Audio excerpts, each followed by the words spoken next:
мына медицинский комиссия деп турат, көріп атасыңарбы? Так, дом Росковый 1 деп айтылат экен. Бүгүн Москва шаарында Войтес праванын сроогу бүтсө, ошону кантип алмашыш керек, ошону жөнүндө сөз кылабыз. Толугу ошол жөнүндө толук видео кылып чыгарып берем.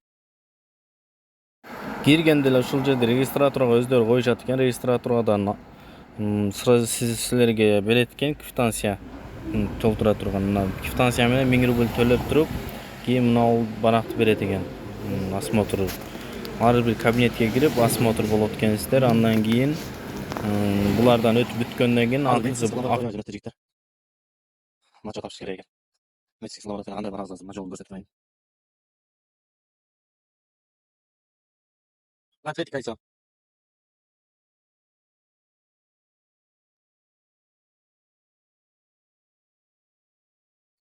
Так, медицинский лаборатория, медицинский осмотр. Мына дом нар жагында болот да. Мына пациент переходтон бул жака өткөнбүз азыр. Мына кызыл кирпичтин сол жагында дейт. Азыр видеону до конца көрсөңүз.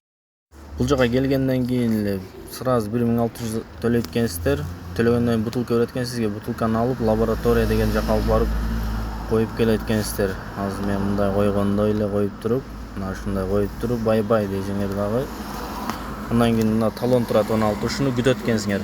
Ушул талон экрандан чыкканда бул жакта касса деген турат. Ошо кассага өтүп туруп сиздерге чегин берет экен. Анан обратно медицинский осмотр кылган жерге барат экен. Мына 1600 чек.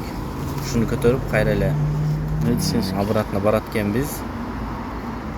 Баргандан кийин Медицинский лабораторияда дальше видеону көрүнөт. 1600 бул жака төлөнөт экен. Так, мачону тапшыргандан кийин, жигиттер мачону тапшыргандан кийин кайра обратно ошо медицинский центрге өтөбүз. Ошону менен азыр дальше дагы көрөбүз да. Кийин посольствого барыш керек.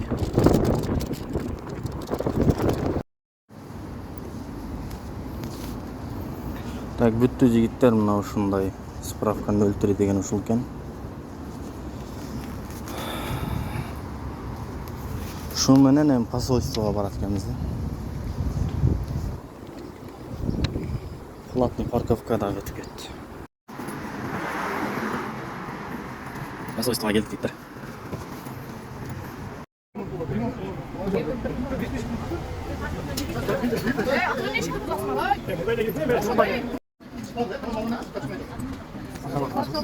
Сахарова эки.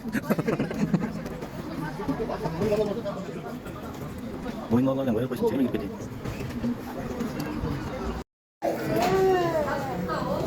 Адам.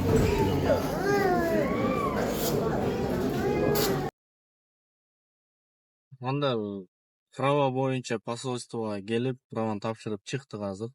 Мындай берет экен. Мына QR-код менен Кыргызстандан Эмбанктан төлөнөт экен булчу. Ушул QR-код менен төлөнгөндөн кийин ошол күндөн баштап эсептелет экен силердин праваңар. Ошол күндөн кийин 1 айдын ичинде, же болбосо ашыгы 2 айдын ичинде келиш керек экен права. Так, каяктарга бардык? Медицинский посольствого изначально келиштин кереги жок экен посольствого. Ошол Росковый улица 1ге барып туруп эле ошол жерде медкомиссия болот экен. Ошол медкомиссия боюнча өтүп туруп, медкомиссияны полный өтүп туруп, бул жака ошол документтерди алып келет экенсиңер. Медкомиссияга 1000 рубль отдельный төлөйт экенсиңер. 1600 отдельный төлөнөт экен. Булар өткөндөн кийин ушул документтер менен права, паспорт менен келет экенсиңер. Посольствого тапшырып, ушу 1 ай күтөт экенсиңер. Посольствого 2000 рубль төлөйт экенсиңер. Бул Кыргызстанга сом менен төлөнөт экен бул QR-код. 700-800 сом.